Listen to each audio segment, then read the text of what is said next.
Hello everyone, welcome to our channel CUET world. और इस video में हमारे साथ पुष्पम है, जिन्होंने अभी पीओएलएम में क्वालिफाई करा है JNU.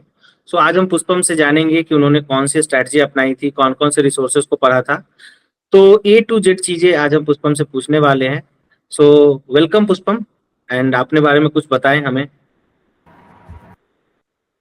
Good afternoon, sir.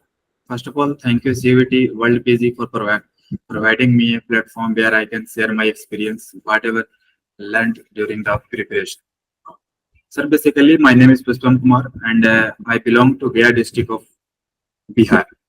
I, I completed up to secondary education from my home district, that is Bihar. After that, sir, I moved Delhi for undergraduate course, which I completed this year in political science.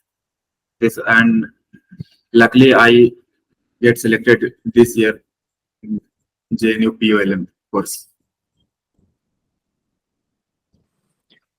Okay Pushpam, तो सबसे पहले start करते हैं syllabus से। आप थोड़ा सा syllabus discuss करो, and you can point out the areas which are very important, and try to just थोड़ा सा, हमारे ऑडियंस हिंदी में भी ज़्यादा होते हैं, तो बाइलिंगुअल रहने का आप थोड़ा कोशिश करना। और आप सबसे पहले सिलेबस पे थोड़ा फोकस करो कि कौन से एरिया ज़्यादा इंपॉर्टेंट है, कहाँ से कितने क्वेश्चन आते हैं। Sir syllabus is everything. इस एग्जाम सीयूईटी के लिए सर, जैसा कि सिलेबस बहुत ही कॉम्प्रिहेंसिव और वेल डिफाइंड है, तो syllabus sir everything is syllabus, मैं यही कहूंगा।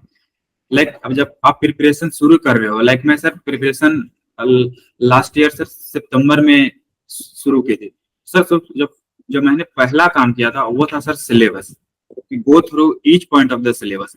सिलेबस का हर पॉइंट के साथ देखा कि क्या पढ़ना है, क्योंकि सर सिलेबस बहुत ज्यादा कॉम्प्रिहेंसिव है, क्या पढ़ना है वो वेल डिफाइंड है। सर स्टार्ट करते हैं वेस्टर्न पॉलिटिकल थॉट से। तो उसमें प्लेटो से लेकर जॉन रॉल्स तक की पढ़ना है। तो उसके लिए जो मैंने सोर्स फॉलो किया था सर, वो था सुभ्रा रंजन मैम की नोट्स। सर इसके साथ मैं और आगे बताऊंगा कि मैंने इसके साथ कैसे मैं जो आपका टेस्ट सीरीज था उसको इसके साथ कैसे कंपाइल किया। सर सेकंड आती है सर इंडियन पॉलिटिकल थॉट। तो सर इंडियन पॉलिटिकल थॉट के लिए मैं कोई एक सोर्स यूज नहीं किया था, मेरा ग्रेजुएशन का जो पढ़ा था उसी का नोट्स थोड़ा बहुत था सर, और थोड़ा बहुत यूट्यूब से मैंने इसका प्रिपरेशन पूरा किया था सर। उसके बाद आता है sir political theory. Sir political theory में अगेन सुभ्रा रंजन मैम की मैंने नोट्स फॉलो किया था। और सर मैं जैसा कि मैं सर मेरा बैकग्राउंड भी पॉलिटिकल साइंस था, तो मैं सेमेस्टर में ही सर ओपी गौबा के एक बार पास थ्रू हो चुका था सर। लेकिन उस टाइम जो ओपी गौबा पढ़ा था वो सर ऑब्जेक्टिव ओरिएंटेशन नहीं था, वो सब्जेक्टिव इन नेचर था सर। उसके बाद सर सिलेबस में अगली पोर्शन आती है सर इंटरनेशनल रिलेशन। सर तो उसके लिए मैं डेली संडे स्मिथ को फॉलो किया सर। लेकिन सर वो बुक बहुत बल्कि है सर, बहुत मोटी बुक है, उतना सीयूईटी में उसका जरूरत नहीं है सर। सीयूईटी में सर उसका सिलेबस वेल डिफाइंड है, रियलिज्म लिबरलिज्म। तो सर एक दो पॉइंट मैंने रियलिज्म और लिबरलिज्म से आगे की थी, मार्क्सिज्म को कर लिया था, क्वेश्चन वहां से पिछले साल आए थे, तो मैंने बस एक आध आगे ही एक बढ़ा था। पूरा मैंने कवर टू कवर इसको पढ़ने की जरूरत नहीं है सर, वो बहुत बल्कि बुक है, उतना जरूरत नहीं है सर। फिर इसके बाद आती है sir Indian government and politics. Sir तो उसके लिए मैं इंडियन गवर्नमेंट एंड पॉलिटिक्स के लिए एम लक्ष्मीकांत को फॉलो किया था। फिर सर आती है कंपैरेटिव गवर्नमेंट एंड पॉलिटिक्स। तो उसके लिए सर अगेन मैं टेस्ट सीरीज का जो दिक्कत होती थी वहां टेस्ट सीरीज से मैं इसको कंपाइल किया। और बेसिक्स के लिए सर मैं राजेश मिश्रा सर की वीडियो फ्री पड़ी यूट्यूब पे, तो मैं उनका फॉलो किया था सर। अगेन मैं इसमें बताऊंगा कि ये भी मैं सेमेस्टर के दौरान ही किया था, ऐसा कुछ सच अलग से मैं प्रिपरेशन इसका सीयूटी के लिए नहीं किया था। बस हाँ, लास्ट में मैं इसे कंपाइल जरूर किया था from objective perspective. Sir again आती है पब्लिक पॉलिसी वाला पोर्शन। तो पब्लिक पॉलिसी वाला पोर्शन सर मुझे ग्रुप कहीं टेलीग्राम ग्रुप पे सर शायद उत्कल यूनिवर्सिटी करके, मैं कंफर्म नहीं हूँ, बट एक 20-25 पेज की पीडीएफ थी सर, मैं उसी का गो थ्रू हो गया था, 2-3 बार हो गया था। और जब general issue of contemporary relevance sir, तो मैं सर उसमें जो टॉपिक है ग्लोबल जस्टिस, नेशनलिज्म और क्लाइमेट चेंज, तो सर ग्लोबल जस्टिस इसमें हुई। तो ग्लोबल जस्टिस में जस्टिस वाला जो पॉलिटिकल थ्योरी में पढ़नी थी, वहां ही कुछ कुछ थिंकर का नाम मैंने पढ़ रखा था, स्पेशल अलग इससे मैंने कुछ नहीं किया था। सर क्लाइमेट चेंज, तो सर अगेन मैं इसके बाद आऊंगा कि PYQ का क्या रोल है। तो क्लाइमेट चेंज के लिए सर मैं डिफरेंट डिफरेंट जो यूपीएससी की वेबसाइट्स हैं जो कोचिंग करवाती हैं, मैं सर उस पे से कीवर्ड डाल देता था कि what's where the agreement, like कौन कौन से एग्रीमेंट हुए हैं, तो उसका डेट वाइज आ जाता था। तो ये हो गया सर सिलेबस। तो syllabus is everything sir, syllabus आपके टिप्स पे होनी चाहिए। Before entering the preparation you must remember the syllabus. Syllabus सब चीज सिलेबस ही है सर। फिर उसके बाद सर ये देखने के बाद सर मैंने सीयूईटी का पेपर देखा था, लाइक 2021 का हो चुका था, 2022 का हो चुका था, 2023 का हो चुका था। तो मेरे पास सर 3 साल का सीयूईटी पेपर था सर। तो एक बार शुरुआत में सर करने के बाद उसको एनालाइज किया कि इसमें क्या क्या है, किस तरह का नेचर क्या है क्वेश्चन का सर। तो जो उसके बाद सर एनालाइज करने के बाद ये पता चला कि सर बेसिक जो है सर वो आपको कंप्लीट होनी चाहिए, और फैक्चुअल एग्जाम का नेचर सर फैक्चुअल है। लाइक 2023 सर तो वो काफी ज्यादा सब्जेक्टिव आ गया था, तो वो एक मन में था सर कि थोड़ा सा सब्जेक्टिव पे भी फोकस किया जाए। लाइक सर अब मैं बताऊंगा, लाइक सितंबर से मैंने जब शुरू किया था तो लाइक सितंबर, अक्टूबर और मिड नवंबर तक सर, क्योंकि दिसंबर में मेरा 5th सेमेस्टर का एग्जाम भी था, तो सेमेस्टर का भी थोड़ा फोकस करना था। तो मिड नवंबर तक सर मैं सिर्फ एरिया जो बताएं कि फोकस जिस पे करना है सर, तो मैं सर वेस्टर्न पॉलिटिकल थॉट को इसमें प्रायोरिटी दिया sir, political theory sir, international relation और सर इंडियन पॉलिटी। इसमें से भी सर दो इसमें ज्यादा प्रायोरिटी जिसमें मैं ये 3 महीने में दिया, लाइक सितंबर, अक्टूबर और मिड नवंबर सर, मैंने इस 2.5 महीने में सिर्फ 2 ही पोर्शन पूरा किए थे, लाइक वेस्टर्न पॉलिटिकल थॉट और इंडियन पॉलिटी। ये sir CUET. Audible?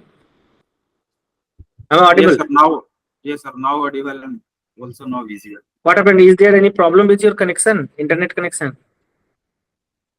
Sorry sir, शायद मेरी तरफ से ही प्रॉब्लम था सर, सॉरी। कोई नहीं, it's okay. So let me sum up up to now जो आपने बताया है, वहां पे वी हैव सीन कि ज्यादा इंपॉर्टेंस आपको सिलेबस पे देना है, और वो भी जो कोर एरिया है, से फॉर एग्जांपल पॉलिटिकल थ्योरी हो गया। पॉलिटिकल थ्योरी में जो आइडियोलॉजी हो गए, जो सेक्शन हो गए, जो थिंकर हो गए, इंपॉर्टेंट थिंकर है, तो उसको आपको you have to correlated with the thinkers that is given in western political thought. So if you are reading John Locke, automatically you will read liberalism. If you are reading Karl Marx, automatically you will do Marxism. So you have to make a connection between WPT and political theory, especially. तो ऐसे connect करके आपको पढ़ना है. Apart from that जो सबसे core area होता है उसको हमको फोकस करना है, उसमें we have to gain the perfection. Say for example in constitution, if you will talk about the विटेज कि किस टॉपिक से आता है, then it's fundamental right, it's directive principle of state policy.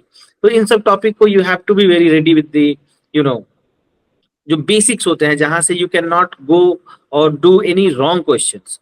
Because अभी तक हमने जो देखा है, बिकॉज हमारे प्लेटफॉर्म पे लगभग 4 सालों से we are teaching and they are like more than 300-400 students who are currently studying in JNU.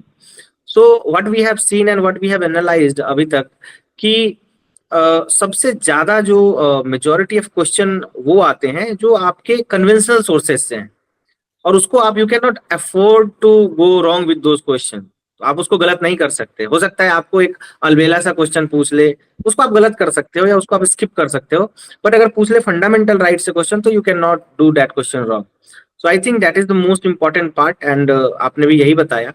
तो अभी आप अब बताएं कि इंडिविजुअली कौन कौन सा मटेरियल आपने पढ़ा था. जैसे आपने बहुत सारा बताया, तो आप थोड़ा कॉन्स्टिट्यूशन से, पॉलिटिकल थ्योरी से जो भी मटेरियल आपने पढ़ा था उसके बारे में थोड़ा बताएं पुष्पम अच्छे से. ओके सर, तो लाइक आपने ये सबसे इम्पोर्टेंट पॉइंट नोटिस किया सर, इंटरलिंकेज. लाइक सर तो इसी कारण सर आप पॉलिटिकल थ्योरी से पहले सर मैंने पॉलिटिकल थॉट पढ़ा था. लाइक सर बहुत सा वहां पे, लाइक इफ आप लिबरलिज्म पढ़ रहे हो सर, तो लाइक JS मिल का sir self regarding action, other regarding action, वहां पढ़ के होता है कि यहाँ वो चीज लिंक कर पाओ सर. तो western political thought is very important perspective sir. Political theory से पहले वेस्टर्न पॉलिटिकल थॉट बहुत इंपॉर्टेंट हो जाती है सर. थिंकर का भी नाम आपको वहां पे रिवाइज हो जाती है सर, कुछ नया याद नहीं करना पड़ता है सर. तो like start from western political thought sir. तो वेस्टर्न पॉलिटिकल थॉट से सर मैंने सुभरा रंजन मैम के नोट्स फॉलो किया था, लेकिन सर उसमें एक चीज है सर कि वो काफी ज्यादा सब्जेक्टिव इन नेचर है उन मैम का notes.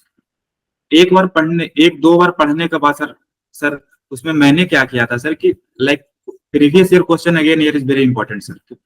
Like previous year question देखो कि आप कौन से क्वेश्चन पूछ रहे हो सर, तो वो बुक्स और उनका बुक्स कौन से बुक्स में क्या कंटेंट है, तो उस वो चीज देखने के बाद सर गूगल का मैंने यूज किया था। लाइक प्लेटो का कौन कौन सा बुक है, कौन कौन से बुक में उन्होंने कौन कौन से कॉन्सेप्ट दिए हैं, और सर एक लाइक सर ब्रॉड एक एरिया डेवलप करनी होगी सर, प्लेटो क्या चाहते थे, एक आइडियल स्टेट, एक फिलोसफर किंग, तो ये सब चीज एक लाइक सर एक डॉट है जिससे आप लिंक को कनेक्ट कर सकते हैं, तो ये चीज बहुत ज्यादा इंपॉर्टेंट हो जाती है सर।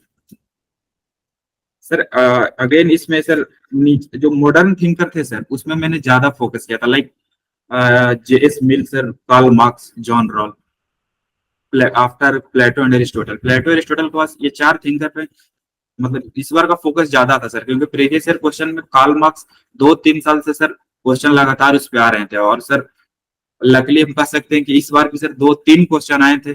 जो मैं लास्ट में बुक्स एंड ऑथर का जो था सर, वो सीयूटी पीजी का जो मटेरियल था सर, आपका जो टेलीग्राम पे वो किसी ने मुझे मिल गया था, वो तो वो मैं देखा था कि बुक्स एंड ऑथर का अलग सेक्शन था आपका सर। सर तो एग्जाम के वो 8 से 10 दिन पहले, क्योंकि सर हम लोग का एग्जाम 20 मार्च को था और एक पेपर शुरू हो गए थे 11 मार्च को सर, तो कुछ इंसाइट्स आना शुरू हो गए थे कि इस बार का पेपर फैक्चुअल, तो फैक्चुअल पे सर 10 तारीख के बाद मैंने बहुत ज्यादा फोकस किया उसमें सर। आपका टेस्ट सीरीज सर मैंने ज्वाइन किया था, तो लास्ट के डे में सर जितना भी टेस्ट सीरीज था 7 दिन में मैं 2 से 3 बार उसका रिविजन फैक्चुअल चीज का किया था सर। वेस्टर्न पॉलिटिकल थॉट का सुब्रमण्यन मैम के नोट्स के साथ ये मैंने उसके साथ सप्लीमेंट किया। बुक्स एंड ऑथर कौन से कॉन्सेप्ट कहाँ है, क्रोनोलॉजी वाइज पूछते हैं तो क्रोनोलॉजी वाइज भी सर एक्चुअली होता क्या है कि जो रिसोर्सेस हम अभी अवेलेबल करते हैं जैसे नोट्स हो गए वगैरह ये सब, so they are not written from the perspective of CUET, so you have to keep this thing in your mind कि वो सीयूईटी के लिए नहीं लिखा गया है, that is written for something else. तो you have to be very smart in like उसमें से आपको क्या पिकअप करना है क्या नहीं करना है। तो जैसे जो हमारे नोट्स थे आपने वो देखा होगा, तो that is specially for CUET because we are focusing only on CUET. तो वहां क्या होता है कि हमें पता होता है कि जैसे फॉर एग्जांपल कंसेप्ट है, तो कंसेप्ट को याद करना बहुत like it's not a big deal. अब कंसेप्ट को एक बार समझ गए, if you will understand historical materialism, if you will understand dialectical materialism, it will remain in your mind, ये आपके दिमाग में रहेगा। लेकिन फैक्ट है जैसे कि अगर मैं पूछूं कि कार्ल मार्क्स की बुक्स जो है उसको आप क्रोनोलॉजिकली अरेंज करो, so this is very hard क्योंकि ये टिपिकल चीजें हैं जो हमारे दिमाग में नहीं रहती है। तो आपको इन दोनों को एक एक प्रकार से एक कोहेरेंस बनाना है इन दोनों में कि आप सब्जेक्टिवली भी नॉलेज रखें पर ऑब्जेक्टिवली भी तैयार रहे, because you don't know what kind of paper is gonna come. So अभी जैसे नेट का पेपर हुआ है, इसका नेट जेआरएफ का जो अभी पेपर हुआ है यूजीसी का, सुन बहुत जल्दी मैं उस पर एक डिटेल वीडियो बना के अपलोड करूंगा नेट वाले का, and that will be useful for CUET student कि देखो कैसे नेट जेआरएफ के पेपर में they have like asked so many factual questions from Laxmikanth direct handedly, like उन्होंने प्रेसिडेंट का क्रोनोलॉजी पूछ दिया, उन्होंने चीफ जस्टिस का क्रोनोलॉजी पूछ दिया, सो यू नेवर नो। इससे पहले जब मैंने अपना जेआरएफ दिया था तो उस समय सब्जेक्टिव पेपर थे, वो बहुत सब्जेक्टिव पेपर था, वहां पे एकदम डीप नॉलेज चाहिए होता था, तो उसमें एक अलग अप्रोच लगी। पर अभी जो मैंने पेपर आज का देखा जो कल एग्जाम हो गया है, that is very factual. So as a good aspirant you have to be ready with both the approach, जैसा कि पुष्पम ने बताया कि इन्होंने पॉलिटिकल थ्योरी वगैरह इन सबको पहले से पढ़ ही रखा था, पर बाद में इन्होंने फैक्चुअल जो डाटा है उस पर भी ज्यादा ध्यान दिया। पुष्पम एक चीज just I want to ask कि से like you were a political science से स्टूडेंट है ना, आप एक पॉलिटिकल साइंस स्टूडेंट थे, you have already studied a lot of political science in your graduation, so you are acquainted with all those terminology, आपको पहले से पता था कि हाँ भाई ये क्या होता है ये क्या होता है। If I will ask you कि अगर कोई लड़का पॉलिटिकल साइंस से, if a student is not from political science background, तो उसको क्या अप्रोच रखनी चाहिए और क्या उसके लिए ज्यादा तकलीफ है। So I just want to know your perspective, so आप उस पर थोड़ा बताएं। सर लाइक जो नॉन पॉलिटिकल बैकग्राउंड से है तो सर सबसे पहले उनको सर मैं एक चीज डिफिकल्टी हो सकती है वो सर मीडियम की, यदि वो इंग्लिश मीडियम में है सर तो उसको दिक्कत नहीं होगा, लाइक रिसोर्सेज बहुत ज्यादा अबंडेंस में है सर। लेकिन एक चीज होगी उनके केस में, एक चीज है सर, उनको अर्ली स्टार्ट करना होगा। लाइक बेसिक चीज उनको कंप्लीट करनी है, उनको as much possible as early उनको बस स्टार्ट करना होगा। लाइक सर, और sir first of all sir, मतलब जब शुरुआत करें सर तो वो फैक्चुअल की ओर ना जाए, क्योंकि सर 2023 का पेपर लाइक सीयूटी का मैंने देखा था, वो काफी ज्यादा कंसेप्चुअल था सर। यदि कोई फैक्ट सिर्फ पढ़ के जा गया होगा 2023 लाइक पेपर में सर, तो वो ब्लैंक आउट कर जाएगा एग्जाम में सर। तो शुरुआत में सर कोशिश करो कंसेप्चुअल क्लैरिटी बने, क्योंकि सर फैक्चुअल क्लैरिटी बहुत ज्यादा टाइम नहीं लगेगा बनने में सर। अब डेडिकेशन के साथ पढ़ रहे हो तो वो पॉलिटिकल बैकग्राउंड हो या नॉन पॉलिटिकल बैकग्राउंड वो हो जाएगी सर, बस टाइम ज्यादा लगेंगे। ऐसा कुछ नहीं है कि नहीं होगा, बस हो सकता है सर पॉलिटिकल बैकग्राउंड वाले स्टूडेंट को 4 to 5 मंथ लगेंगे, तो उनको बस 6 to 7 मंथ लगेंगे, लेकिन हो जाएंगे सर, ऐसा कुछ इशू नहीं है।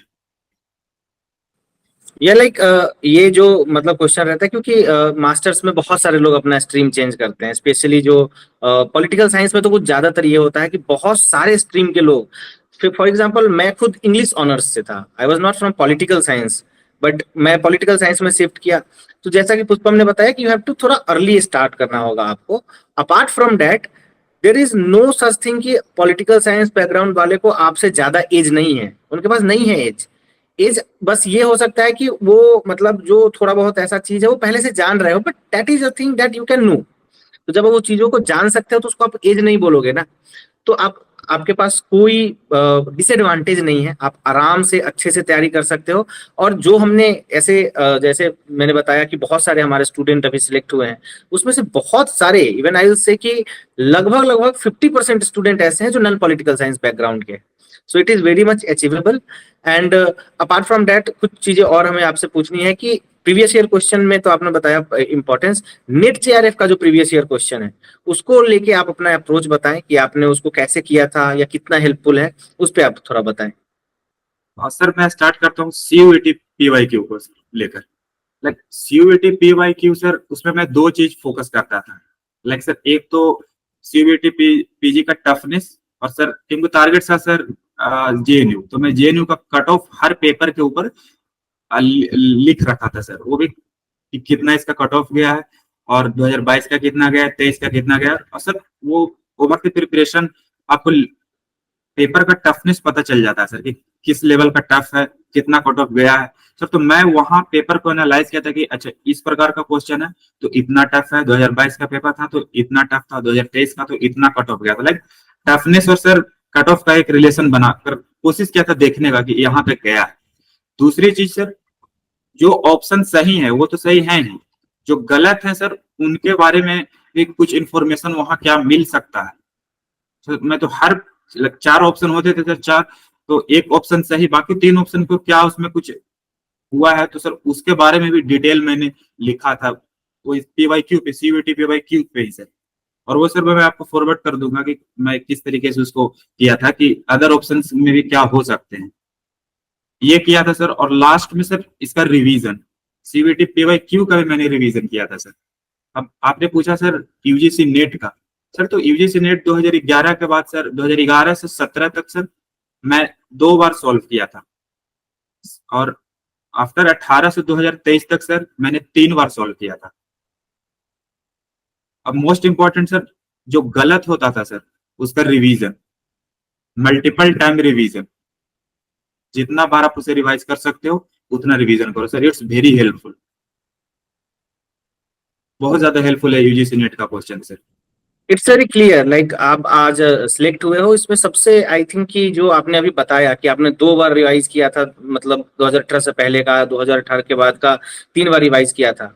So let me very like very true, like जो आपने अभी बोला, आपने मास्टर्स का बताया है, I can guarantee you that this जो मेहनत आपने अभी किया है इसका आपको अभी फायदा आपके आने वाले एग्जाम्स में भी बहुत मिलेगा। आप जब नेट जेआरएफ का एग्जाम देने जाओगे यू विल फील कॉन्फिडेंट जब आप उस एग्जाम को आराम से निकाल लोगे, क्योंकि आपने जो प्रीवियस ईयर क्वेश्चन के साथ किया है, चाहे वो सीयूईटी का हो चाहे वो नेट जेआरएफ का हो, वो इतना हेल्पफुल है कि मेरा पर्सनल एक्सपीरियंस ये है कि आई हैव क्रैक्ड जो मास्टर्स का एग्जाम था जेएनयू, हमारे समय जेएनयू जेएनयू ही दिया करती थी एग्जाम, सीयूईटी नहीं हुआ करता था।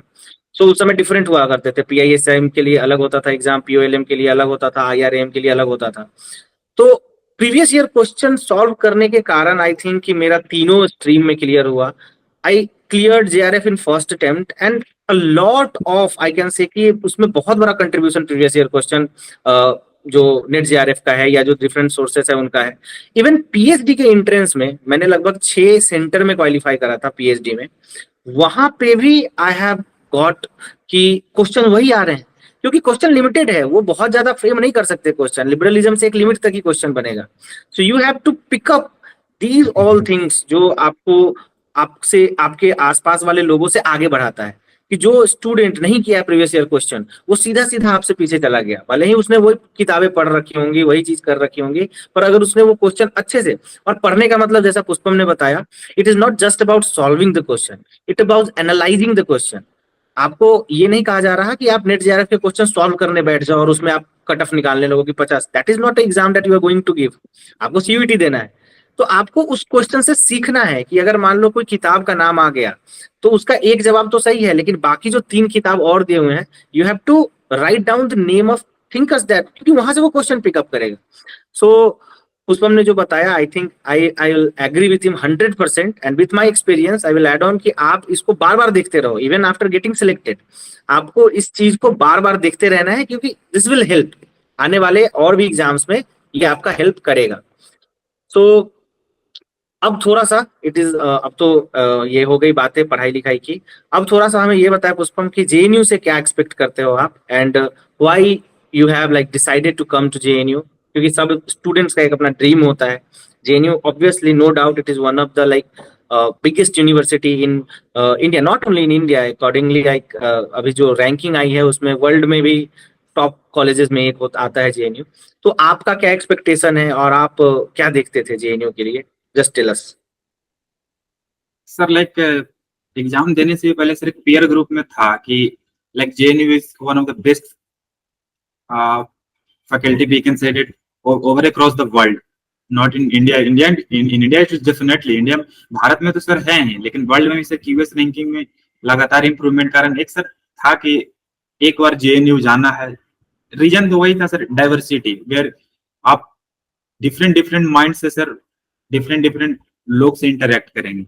लाइक सर मेरा रीजन था वो था बिल्कुल एकेडमिक सर. लाइक मैं मतलब ऑनेस्टी से बताऊं सर तो जो जिस बुक को ग्रेजुएशन में हम पढ़ते थे सर लाइक जेएनयू में सर मतलब उन रिस्पेक्टेड टीचर से पढ़ने का अवसर मिलेगा सर. मुझे एक ये मेरा माइंड में था सर कि जो बुक को मैं फॉलो कर रहा हूँ लाइक ग्रेजुएशन में तो वो साक्षात उस टीचर से एक बार मुझे इंटरेक्ट करने का मौका मिलेगा. सो एक इंस्पायरिंग ये भी था सर कि जेएनयू एक बार ट्राई करनी है एटलीस्ट कि लेट्स होप क्या होता है.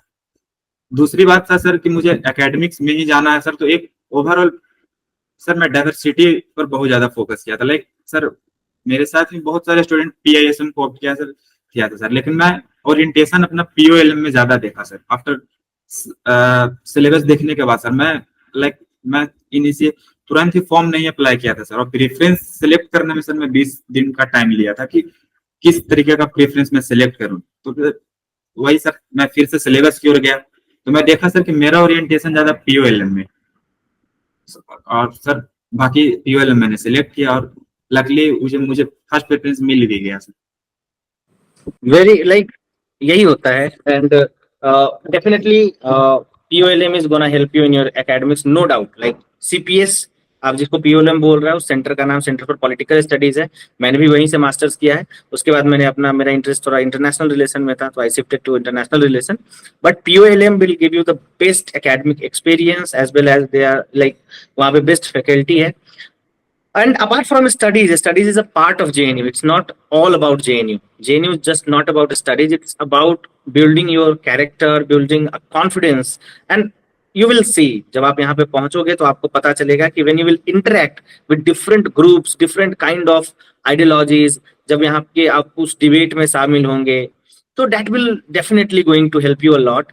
So thank you Pushpam, thank you very much for sharing your like these all good experience and I think कि definitely आने वाले जो students है वो आपके इस वीडियो से इंस्पायर होंगे. They will learn from it and they will try to get into what they want to get. So thank you again and that's for today.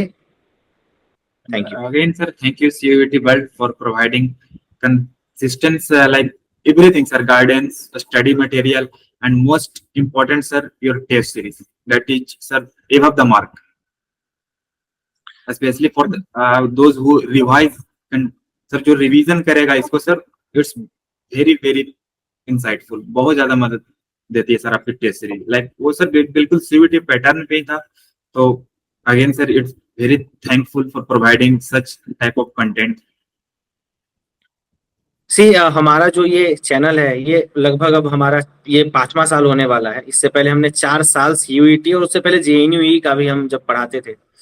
तो अभी क्या हो गया है कि नाउ वी नो कि कौन से क्वेश्चन कब पूछे जाएंगे, कहाँ पूछे जाएंगे. और जैसे मैंने आपको बताया कि टाइम हमारे पास कम होता है. जैसे आपने बताया बेलिसन स्मिथ के बारे में, अब वो किताब इतनी मोटी है कि अगर एक स्टूडेंट उसको पढ़ने जाएगा तो बहुत सारा समय उसका खराब होगा. पढ़ने अगर पूरा जाएगा, रटने जाएगा तो हमारा यही काम होता है as a teacher, as a mentor, कि हम आपको उस चीजों को बहुत आसान भाषा में बता देते हैं. जब आप हमारे क्लासेस को देखेंगे, एंड इट इज वेरी, बहुत सस्ता हमारा क्लास होता है. जब आप मार्केट में जाएंगे पॉलिटिकल साइंस पढ़ाने के लिए लोग 80-80 लाख रुपया चार्ज कर रहे हैं. हम सेम चीज आपको कुछ हजार रुपए में प्रोवाइड करते हैं. और उसमें भी अब जब आप हमारा कोर्स स्ट्रक्चर देखोगे तो आपको पता चलेगा साल भर में हम कम से कम 4 बार उन चीजों को रिवाइज करवाते हैं. क्योंकि हमारा 3-4 बार क्रैश कोर्स आता है, और जो एक बार हमारे साथ जुड़ गए स्टूडेंट, वो हर बार I will teach you the same thing 4 times. Now अब देखो आपको कि आपका रिवीजन कितना ज्यादा हो जाएगा. कि वही चीजें जब आप बार बार पढ़ोगे, वो चीजें आपके कानों में जाएंगी, और ऑब्वियसली जो हमारा ऑडियो विजुअल एक्सपीरियंस होता है उससे मेमोरी में ज्यादा चीजें बैठती हैं. और यही एक कारण रहा है कि हमारे प्लेटफॉर्म से आप देखोगे हर साल, अभी जैसे आप देखोगे इस बार लगभग 25 से 30 स्टूडेंट हमारे प्लेटफॉर्म से जेएनयू पहुंचे हैं. इससे पहले 40 स्टूडेंट पहुंचे थे, उससे पहले भी हमारा यही लगभग रेंज रहता है. तो ये जो कंसिस्टेंसी है, दिस इज बिकॉज कि we focus much on revision. बहुत इजीली हम चीजों को आपको समझाते हैं ताकि आप जो बेसिक चीज है, जो गलत नहीं करना है, वो गलत ना करें. बाकी आपकी मेहनत है, ऑब्वियसली इट्स ऑल एवरीथिंग जो आपने दिया है वो आपका अपना है, आपका ये सक्सेस है. So again I am saying thank you very much Pushpam, and that's it for today. Thank you everyone.